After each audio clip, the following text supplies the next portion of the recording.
shanty and my mom or grandmom start boiling a little bush shanty and I start using hoop. Think I sandile. That's good for cool.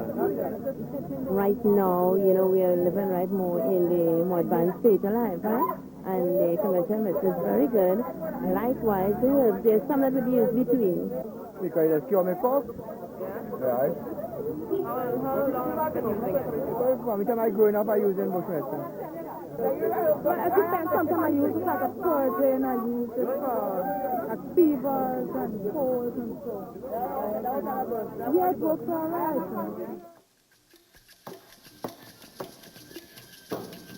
I'm sure most of you recognize this plant. It's aloe vera, or aloes as they call it. Here in Trinidad and Tobago, aloe vera has been used in folk medicine for hundreds of years. Don't you remember your grandmother using this for cuts and bruises? My own mother used it to stop me from sucking my finger. Aloe vera has been called the miracle plant because of its remarkable healing properties. In fact, it's only now that people in the developed world are beginning to discover what Granny has known all these years.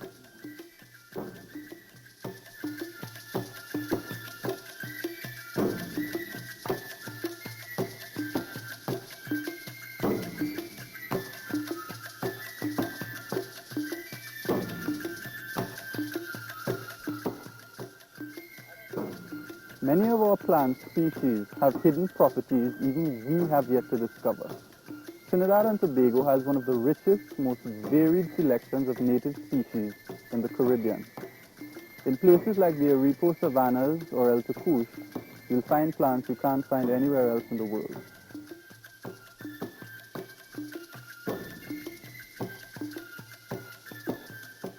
We're located right now inside the Arepo savannas. In this area, we have located as many as 15 endemic species, orchids, grasses, all different types of plants and animals that are endemic to Trinidad and only to Trinidad. In a tropical ecosystem like ours, each acre of land is different.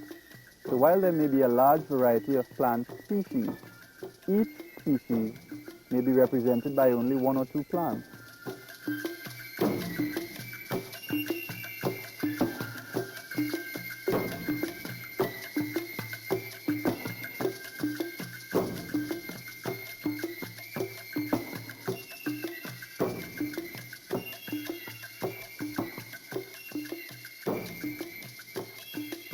So when we clear an area of forest, swamp or marshland, thousands of species of plants and animals still unknown to science are lost forever. For all we know, the cure for cancer went up in the last bushfire. Maybe the cure for the common cold is under a heap of gravel at the Arepo savannas.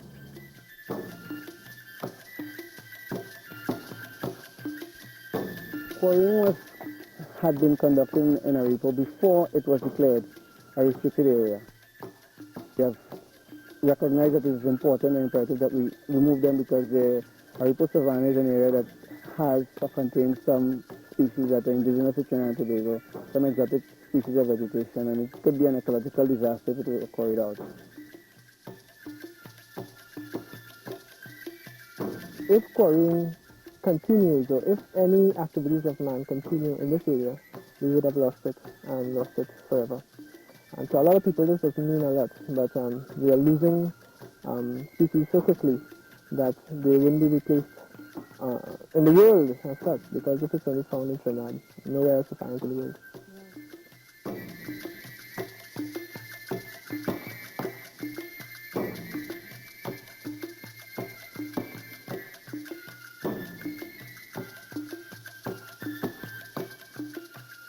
While the plants in our forests, swamps and marshlands are being driven to extinction in our quest for progress, we're trying to increase crop yields by using fertilizers and pesticides which have proven to be dangerous to our health.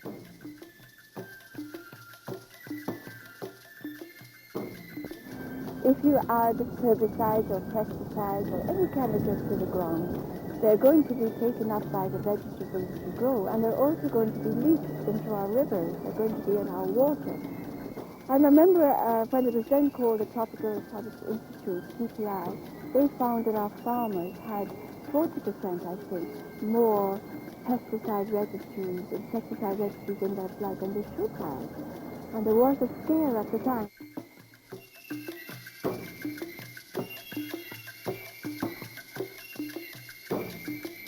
Once the pesticides are used thoughtfully and according to the instructions, you're not going to run into problems of pesticide residues or human consumption of pesticides. If you do have the situation where it is constant misuse of chemicals, that's when you're going to get into the problem.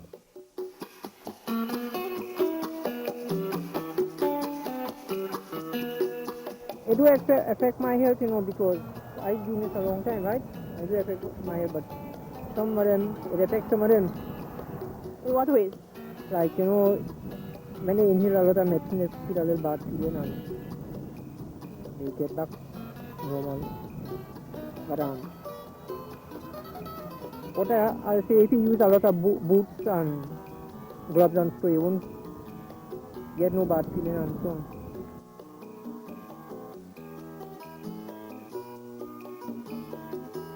Well, there is a point within the human system which is called lethal dosage. The chemicals, be it organochlorides or phosphates or carbamates, these are slow acting within the human system. And they build up to a point, a high toxicity level called lethal dosage. And at that point, people die, maybe from heart attacks or maybe to cancers and things like that.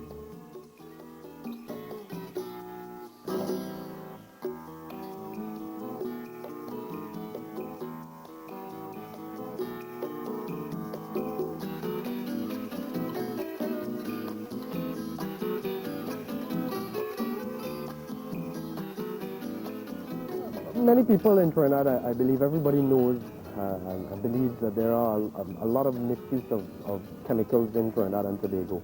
And I think it's a Caribbean thing. It may not be only us in Trinidad, because in my travels up the islands, you hear about it, that we believe, the Trinidadians believe that if a directions on a bottle is 2 tablespoons per gallon of water, if they say, boy, if I use 3 or 4, it will work twice as effective and therefore work better. But this is not the situation at all. What we're running into there is the overuse and the misuse of chemicals.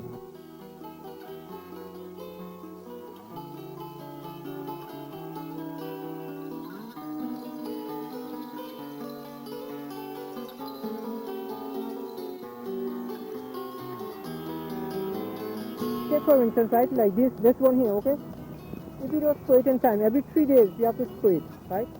And the chemical is so expensive that we can't afford to buy it, right? And when we do spray it as often, we get a thing called see-through, right? If you notice it, of course, you could see the majority is spoiled, right?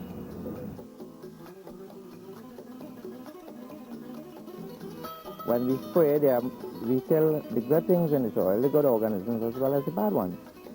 You'd find that man has not discovered everything he knows about the soil as yet. There are so many things that we have to really discover about the soil. And when we use these dangerous chemicals, we are killing both good and bad. We are imbalancing nature.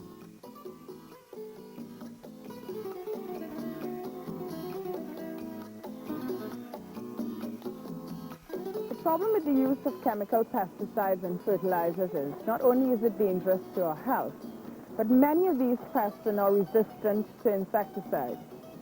The constant use of chemicals on our soils could have negative long-term effects on the quality of our soil.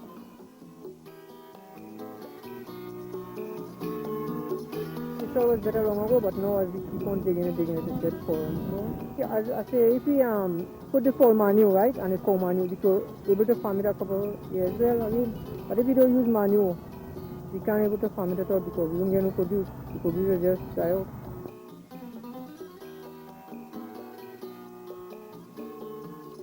Growing food organically means more than just not using chemicals. Organic gardening is in fact a series of practices which complement the cycles of nature. These practices protect the soil and nature a variety of desirable insects and birds, and so allow the land to sustain plantings year after year.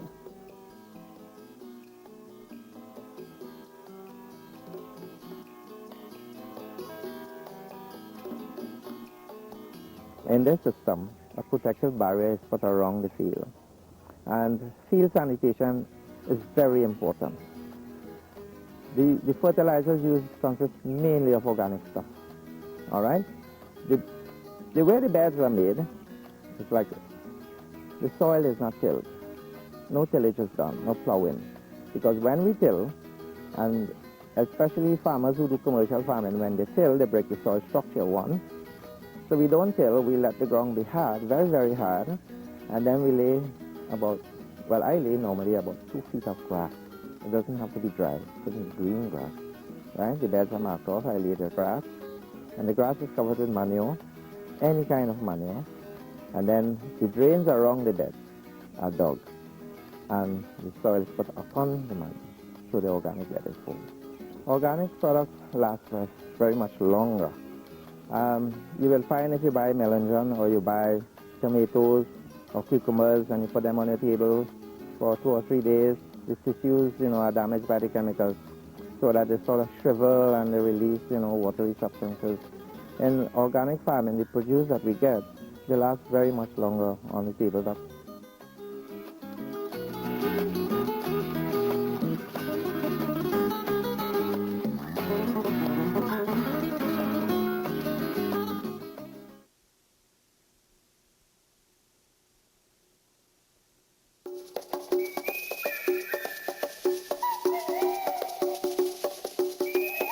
Many of the products we use daily come from the tropical forest, like rubber, edible oil, dyes, and wax, to name a few. More than a quarter of all prescription drugs are made from substances which originate in the tropical forest. About 300 of our local herbs have been identified as having medicinal properties, and hundreds more are still to be discovered. Botanist Francis Morian has managed to combine a grassroots knowledge of these plants with a rigorous scientific training. When he's not selling his preparations from his beachside store, Morian can usually be found in the forest or in quarries gathering the raw materials of his trade. Most of these herbs used by the lay people are roadside weeds. This is another plant that is very abundant in these quarry and abandoned areas. It's something called by various names in Trinidad. It's called moneybush by some people because it grows in great abundance. And that name probably was given to during the oil boom days. So I don't think anybody calls it moneybush anymore. Now this plant is used in treating kidney and bladder disorders. Both the leaves and the roots are used. The root is the principal part that is used. You boil the root. When you boil the root, you boil, let's say, boil about 7 roots, right? Plants about this size. Roots, get about this long. Okay? You boil about 7 roots. The water becomes very red. Okay? You drink that water unsweetened. You take a glass full of water morning and evening for about a week. And that helps deal with inflamed kidneys or inflamed bladder. We are looking here at the plant known to science as Rhyenia, and known locally as Hagley or Ragoobarsingh. During the 1940s, research done in America established that this plant has very good potential as an natural insecticide. Okay? And from 1949 up to the present time, the stems have been exported from Trinidad. The plant also has very great potential in heart surgery. Okay? And in the last decade, scientists both in America and Europe have been doing a whole lot of research on the chemicals found in the plant. And in spite of the fact that the organic farmers are now aware of the value of Rhyenia, we are still cutting all our Rhyenia and exporting it. So much so that there's much less Rhyenia in the forest today than there was in 1950. Extensive research is also being carried out on neem, another plant with proven insecticidal properties. Again, this has been around for at least 100 years in Trinidad. The Indians brought it in, and it's used as part of their religious rituals. I understand they're supposed to keep a leaf in the mouth when they do their worship of Krishna. And I think that was the wise one's way of telling them if they kept this in their mouth, they wouldn't get diabetes. Because it's used in Ayurvedic medicine to treat diabetes. But it's also, from my standpoint, important in the permaculture system because it's a natural repellent, insect repellent. The seeds crushed up and you spray it on your plant, will repel insects. So it's again a little poem of a tree. It's medicinal, it's insect repellent, and everything else.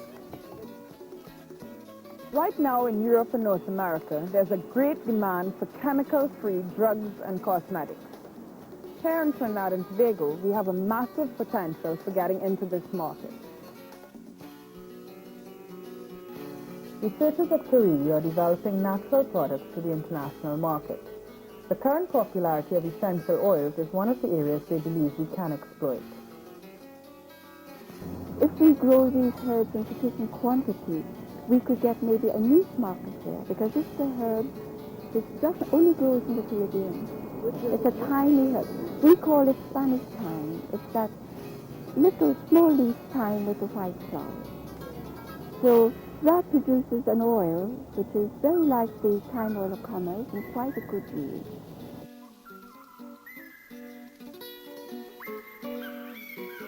The yields of these essential oils are quite low. 2% is considered a high yield.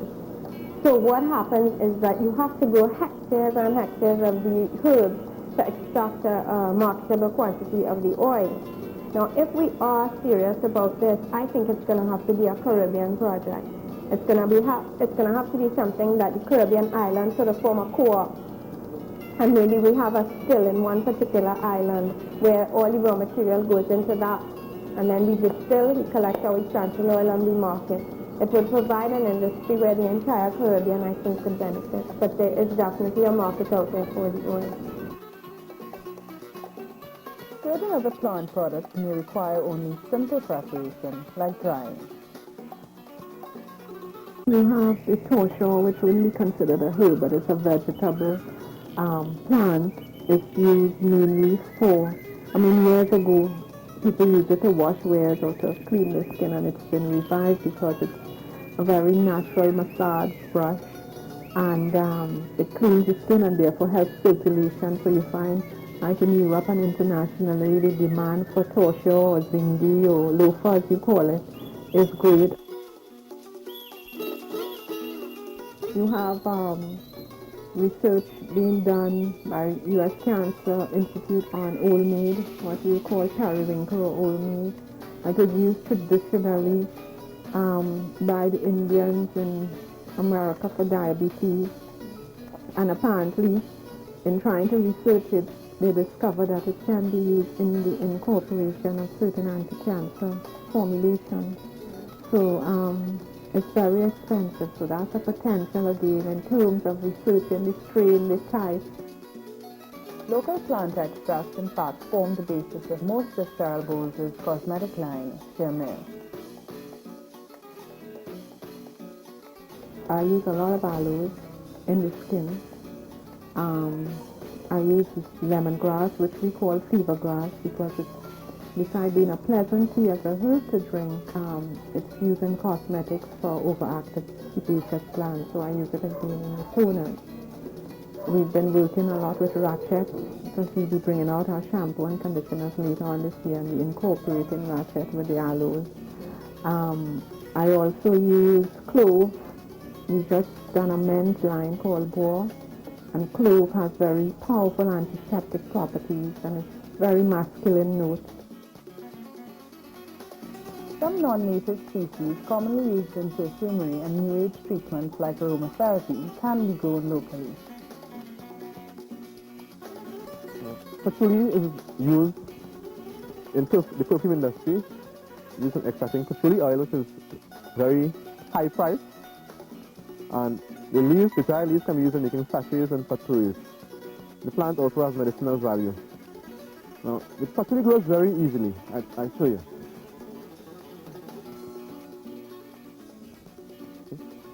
The stem just runs along the ground, very close to the ground. And so long as the soil is moist, at every node along the stem, it sends out roots. So all you have to do is just pinch a piece of the patchouli and clear a little area,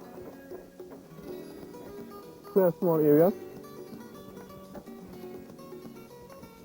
and you plant it, and it just keeps spreading, okay? So this entire field here is a field of actually growing with other local plants.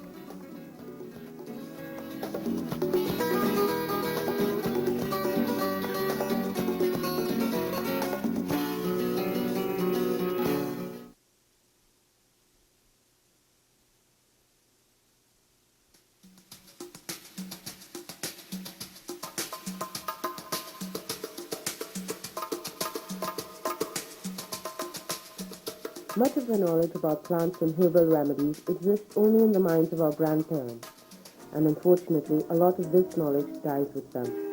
Francis Moraine has decided to remedy this situation by going into villages, talking to people, and documenting the wisdom of our older generation. On this particular occasion, he's speaking with 86-year-old Yumbe Diaz.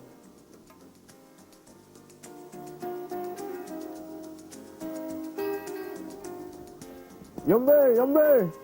How you going? This is the serious? That's the issue. Serious? So this is If very... anybody have asthma, you take that leaf and you pong it, it becomes juice. And you take a little spoon of sweet oil. Sweet oil? Mhm. Olive oil? Olive oil. Yeah. And mix it in this juice and drink it. In 2 to 3 weeks, that asthma. When you have headaches, Uh-huh. what was you get? You know, very different headaches. Headache? Yeah. Yeah, we call them tobacco, wild tobacco. Wild tobacco? Yeah. Tobacco, right? Uh-huh. Really? Yeah, I know it. Well, take a young leaf Uh-huh. and pass it soft and do. Soft candle. Uh-huh. Slightly the person forward, Uh-huh. only not the secret from the brain. And then I said burn the headache out of the person. you move it. Remove the headache. Uh-huh. Right. If Yumbe has no herbal cure for the ailment, he says he always has an alternative. Last time I bring a young soup Yeah. to the by 2 months.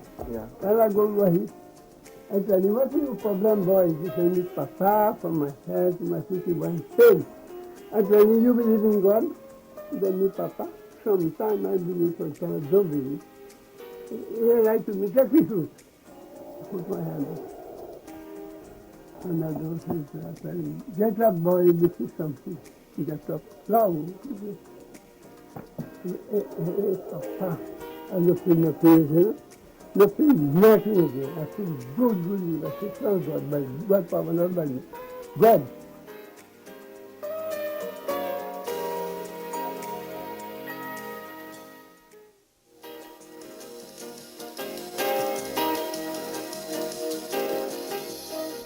If your crops look like this and you don't want to use dangerous chemical pesticides, here are a few cheap alternatives.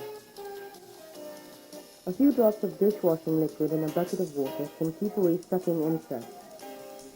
Just spray the solution onto plants or sprinkle it with a watering can.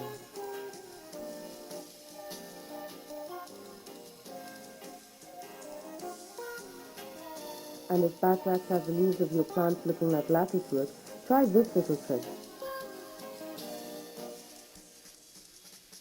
Tie a band of plastic around the base of the stem, then generously apply some grease.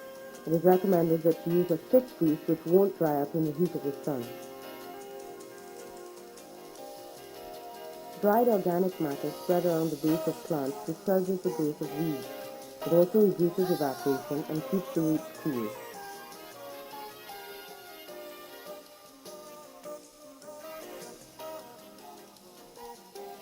And borders of herbs can help to protect insect attacks on plants.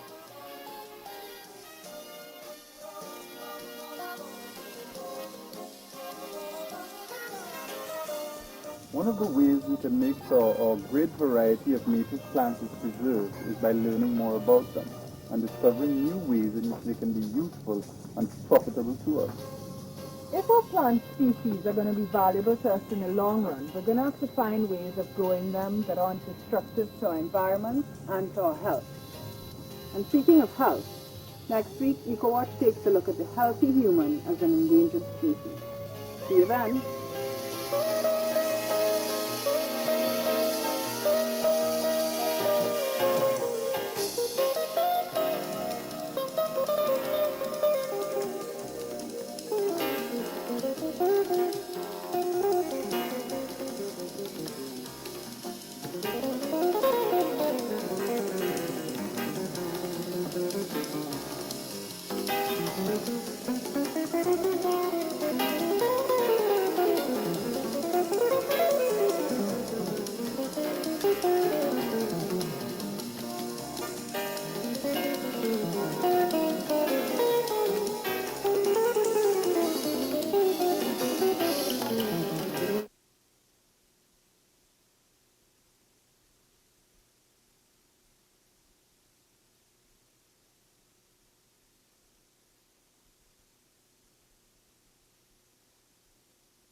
Yes, I think it is. How? Well, not enough sanitation, a lot of littering, and so forth. What about pollution?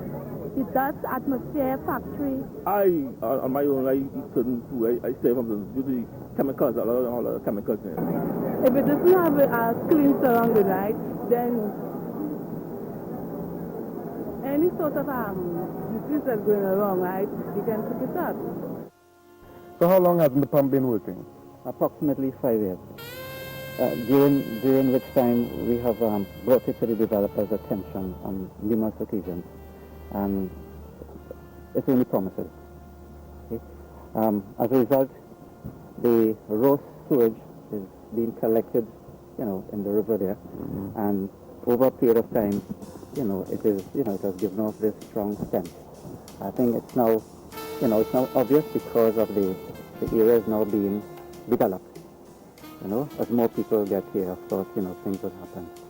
And one perspective, when I talk about one owner who has been living here for those past 5 years, he can bear testimony to that because on certain occasions, on a number of occasions, he has had to move his family out of his house. As a matter of fact, he's not here today for this reason. But maybe you can show us some of the neighborhood where it should be affected by this problem.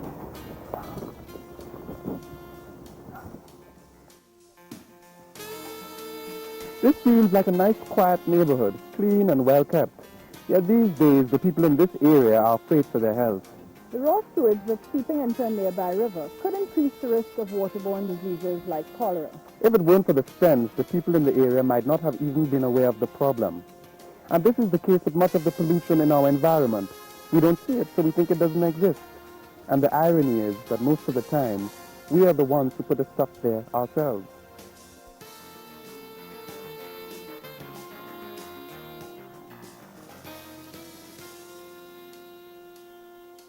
The current problem we have now is that we are on a cholera alert, a red cholera alert, because, as you know, the situation in South America is still not very good.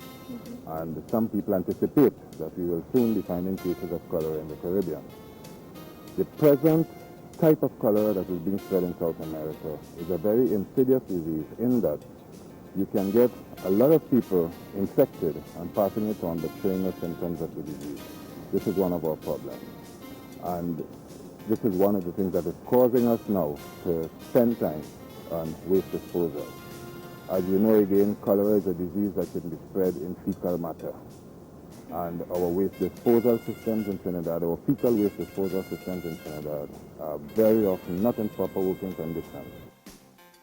If you have properly developed areas, you can in fact control the wastewater treatment to the point where it doesn't pose a severe threat to the population in terms of public health. Whereas on the other hand, when the unplanned developers or the development exists, wastewater is not collected and disposed of or even treated in the manner in which it ought to be. And this can cause pollution of our streams, our rivers, which in turn can be a public health hazard. People living in areas with poor or non-existent sewage disposal systems are at greater risk of contracting cholera, but their situation isn't entirely bleak. The cholera, first of all, I should say, is eminently treatable with rehydration and antibiotics. People do not need to die from cholera. So anybody having severe diarrhea should immediately go to the physician or go to the health center or go to the hospital. In terms of prevention, good personal hygiene, washing hands before preparing or serving food, washing hands after using the toilet, those sorts of things will help to prevent cholera.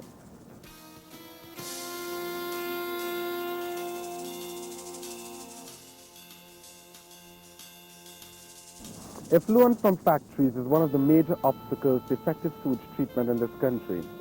Pollution from other industrial processes has also been cited as one of the major contributors to health problems such as cancers, respiratory infections, and brain disorders.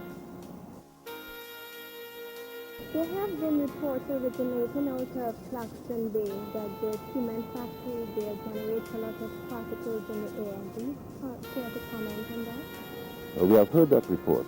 We've got several complaints from various people living in the area. We are aware that those particles could cause some respiratory infections, but we are assured by the company that efforts are being made to correct the situation, and we're looking forward to see a correction soon. We're monitoring it. For a number of years, a similar situation has been aggravating the residents of Caranaz. There was a time we had the bauxite and now we have the aluminum, which is the white one, right? And what kind of problems do you think there is? Any kind of problem you could think of, we suffer. First of all, it gets into everything. Your food, number one, your breathing, your furniture. You think of it, and that's it. Somewhere have your coke and all of that. You understand? Plus the house, you have to be cleaning every day. No matter how you clean. You understand? Like next to the pass, you get in dust. You walking on the street and I'll put off blowing the white, pressure the white. You watching on your horn in the street and sing on your hair. You know what we do inside there because I can't see inside, but in the outside I will see something. Researchers have found high percentages of aluminium in the brains of victims of brain disorders like Alzheimer's disease. An accumulation of aluminium salts, which can be found in flour, salt, cigarette smoke, canned goods, processed cheeses, and even deodorant, is thought to cause seizures and reduce mental capacity. Another metal that's being studied is lead. The lead in our atmosphere comes mainly from paint and exhaust fumes. The most unfortunate thing about lead poisoning, however, is that it mainly affects children. Lead poisoning shows itself depending on the severity of the poisoning. In mild cases, particularly in children whose nervous systems are more susceptible to the toxicity of lead. Lead is a toxic substance. You can have behavioral problems, irritability, short attention span, can't concentrate, not doing well at school, moving through more moderate symptoms where there's tremor, nervousness, again, magnification of the irritability and difficulty in concentrating and so on. Certain paints use lead, certain kinds of metal paints use lead. The automotive industry still uses lead in some of their paints. And typically, particularly in earlier years, children who would eat paint or flakes of paint from older buildings were at greater risk. Other sources would include occupational type sources, people who work in the battery industry, people who work as car mechanics. A common habit here is washing hands in gasoline, and the tetraethyl lead that's present in gasoline actually goes through the skin into the bloodstream, and that is something that should never be done. Most lead that goes into people's bodies is either inhaled or ingested through food and water. Most of that which is inhaled tends to come from gasoline, motor car exhaust. In the United States, it's been shown that the de-leading of gasoline has resulted in a marked reduction in the blood lead levels of people there.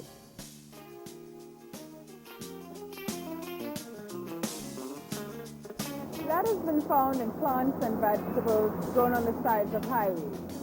In fact, when you think about it, much of the food that we eat, which is supposed to keep us healthy and strong, could in fact be killing us slowly.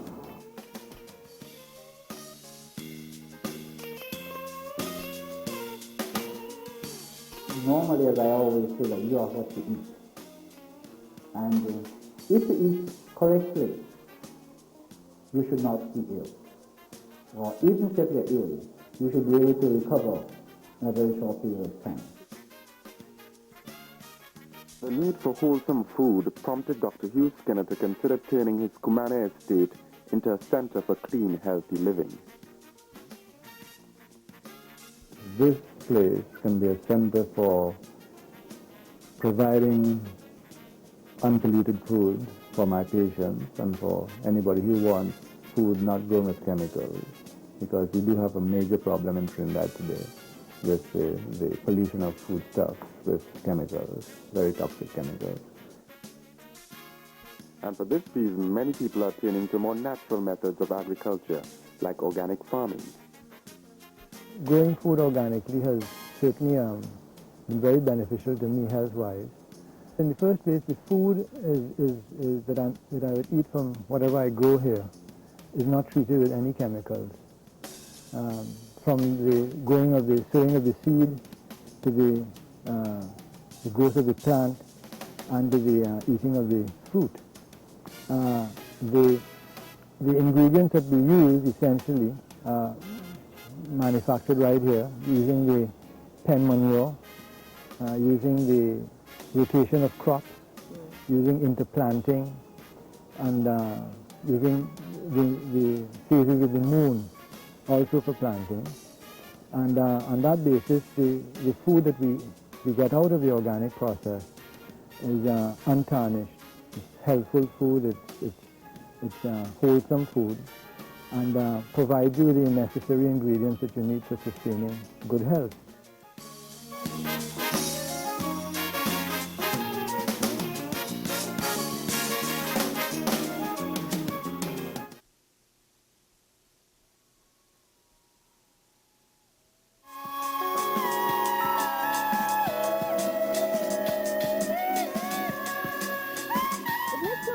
even talking about safeguarding our environment unless we talk about curbing our population. Trinidad and Tobago has over 1.2 million people. We also have 1.2 million acres of land. But because we have to reserve land for agriculture and industry and to preserve our forests and swamps, the ratio really isn't 1-to-1.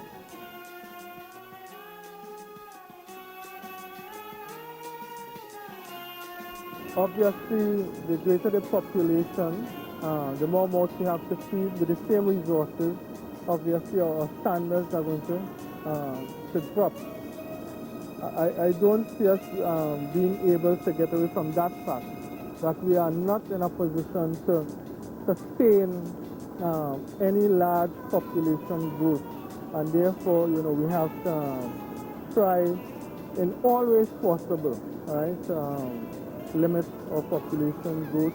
We have to look at things like population distribution and so on. The population survives on the land space that they have. The issues that directly affect us are things like the amount of space that's needed for housing, the amount of space that's needed for movement of populations and things like that. And also the amount of land space that we need to produce food for survival. And then there's land, so water space that's needed to preserve the environment in a healthy state.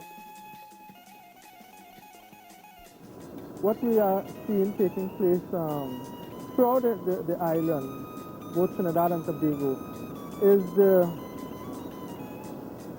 utilization of the land that for things like housing, for things like the development of infrastructure, or like in the case of Tobago, now they have emphasis on the development of the hotel industry. So that's another area that where we are going to see serious impact on the environment, which in turn would affect the population at large in terms of our capacity to produce food, as well as other factors that would affect our lives. One of the prime examples, and I think it's a well-known one, is the Diamond Vale housing estate. But as with all these things, sometimes you do have to make a trade-off. Diamond Vale was discussed agricultural land. I think many people will recall that it was used, the Ragoobarsingh was known as a food basket for the part of the Northwest Peninsula, and that was used substantially for housing. Once you put in a certain level of housing, there's no way you're going to hold back the rest of the area developing. But Diamond Vale, I would say, would be one of the major ones. Of course, a lot of the East-West corridor, and that took a long time ago. I think people weren't thinking about some of these things when these areas were developed. Faced with a faltering economy and rising unemployment, increasing numbers of our growing population are turning to selling food as a means of making a living. The threat of food poisoning has therefore become an area of concern for public health practitioners. So we had a proliferation of vendors. For example, in one county where we had just about 2,300 people applying for food badges in 1988, we had over 7,000 in 1989. Now this is an extra burden on the staff because we try to inspect premises where food is being cooked. We try to lecture to all the food vendors and keep monitoring them on a day-to-day basis to ensure that the food they're selling is wholesome. We have not been able to do this strictly because of the vast numbers. Hard times have forced other people into making a living off what other people throw away. Garbage management systems have therefore had to integrate social realities such as salvaging into their programs. What we're trying to do here is work along with these salvagers between the area in order to try and incorporate them as much as possible in the system. Right now, you can see there's a mess. There are people all over the place, but there's some kind of organization about it. Really going on. the process is to recycle the bottles. We also have to hustle metal, rag, you know, all these little things to put $1 in the pocket, because in this time, there's so much unemployment there, you know. So by we doing this, we help ourselves and we also help the people.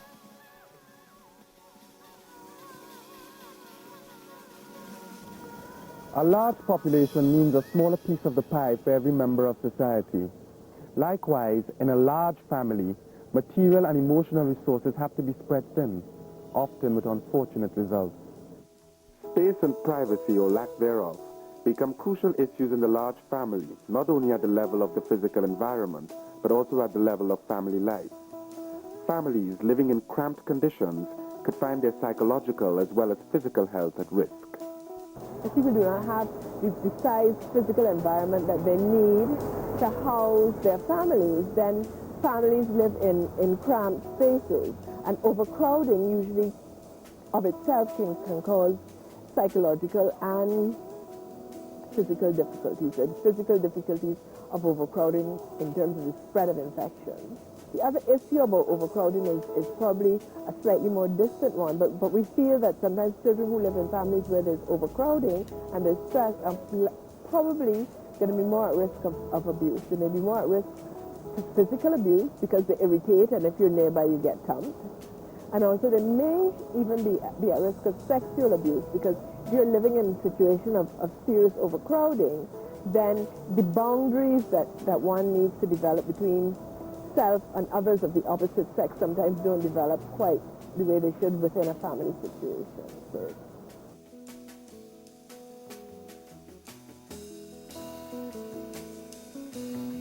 there is a crucial need to curb our population growth if we are to preserve the quality of our lives. Experts believe there is only one real solution to this expanding problem. I think our population problems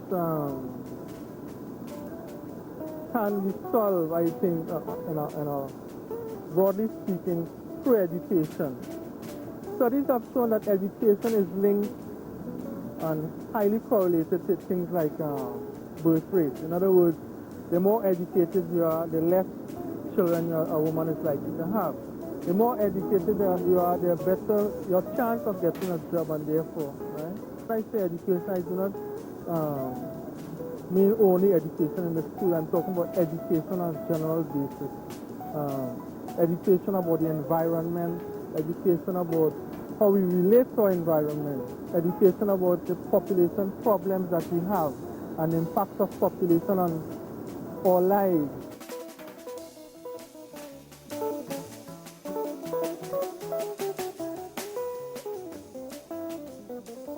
It is the people out there who have to keep the environment clean, for themselves and for their families. But we have to change their attitude by educating them.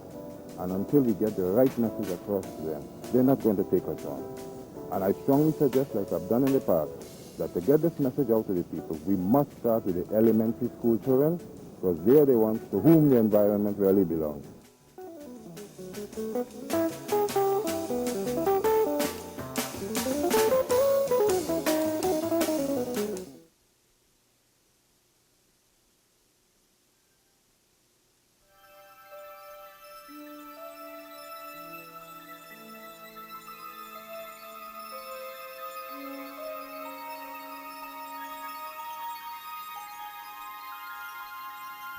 When the stresses of modern-day living start overtaking your peace of mind, the ancient tradition of yoga may offer some relief.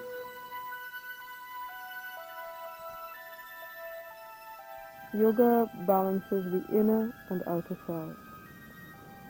The word is a Sanskrit word, and it comes from the root yug, or yoke, that which yokes you, the finite, to the infinite. Keeps you happy, healthy, and if you like, holy. Right? Everything begins with the breath. If you think about it, it's the first and the last thing that you do in life. You breathe. And we take our breath for granted. Yes? But if for 1 second you try to visualize not breathing at all, little panic sets in. Breath is very important. It is not just you breathe in and out and life goes on. In yoga there are specific techniques to enable you to use your breath so that it works best for you. Rose is doing long, deep breathing.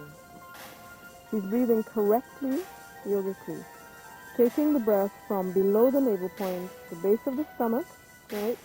Then bringing it slowly up until it fills the lungs, lower lungs, middle lungs, upper lungs, and the lungs completely expand, slowly and fully, and then she exhales, and all the breath goes out, the navel point comes back, and that's how you breathe really properly to utilize your lungs capacity.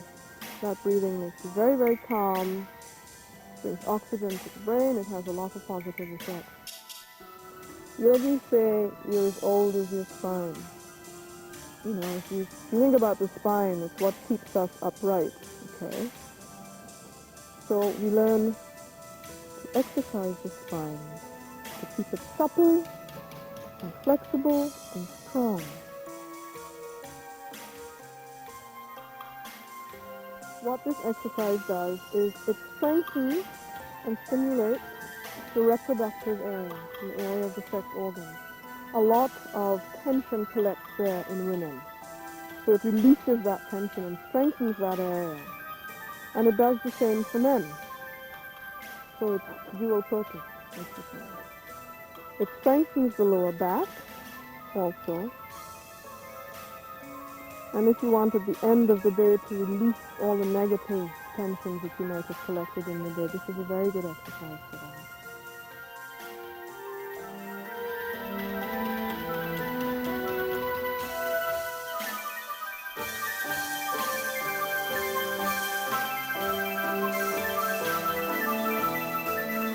What you put into your body is vitally important.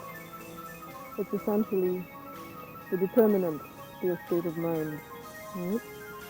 There are foods that will agitate, and there are foods that will calm. Essentially, you want to eat foods that will help your body to stay alkaline, calm, rather than acidic, frenetic, nervous. And you want to avoid acidic foods. Foods that are acidic are, believe it or not, certain fruit. Mangoes are very acidic. Bad news for a lot of people. Okay. Hot foods tend to be acidic. Within moderation, they're okay. Right? Unfortunately, meat is an extremely acidic food, and it does have a deleterious effect on your health. Okay, if not now, down the road a ways. Right? So you want to eat soothing foods. Okay, pawpaw, pineapple is not acidic, as a lot of people think it is. Right? Soursop is very soothing for you. Steamed vegetables, excellent. You know, avoid oils that are going to clog your arteries and things like that. Essentially, eat sensibly. If we want to remain healthy, we have to keep our environment healthy. Every tree we cut down makes our air less breathable. Every toxic substance we put in our drains makes our water less drinkable. The list goes on. Next week, EcoWatch looks on the bright side of some of the things that people are doing to protect our environment. See you then. Bye.